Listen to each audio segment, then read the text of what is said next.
తలైవర్ రజనీకాంత్ ఈ ఏడాది సినీ ప్రస్థానంలో 50 ఏళ్లు పూర్తి చేసుకున్నారు. ఆయన తాజా తమిళ చిత్రం కూలీ అభిమానుల్లో విశేష ఉత్సాహం రేపింది.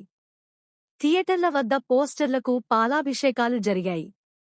ఈ చిత్రాన్ని లోకేష్ కనగరాజ్ కథానుసారం తెరకెక్కించారు. రజనీకాంత్ను ప్రతి ఫ్రేమ్లో స్టైలిష్, పవర్ఫుల్గా చూపించడానికి ప్రయత్నం చేశారు.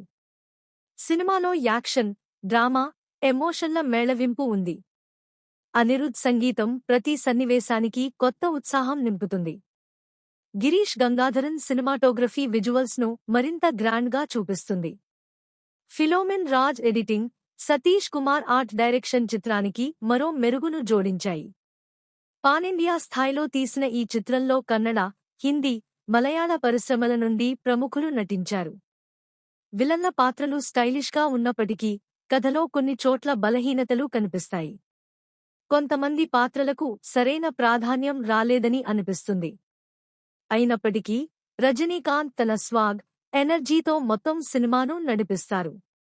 సెన్సార్ నుండి ఏ సర్టిఫికేట్ పొందిన ఈ సినిమా యావరేజ్గా ఉంది అని చాలామంది ప్రేక్షకులు అంటున్నారు.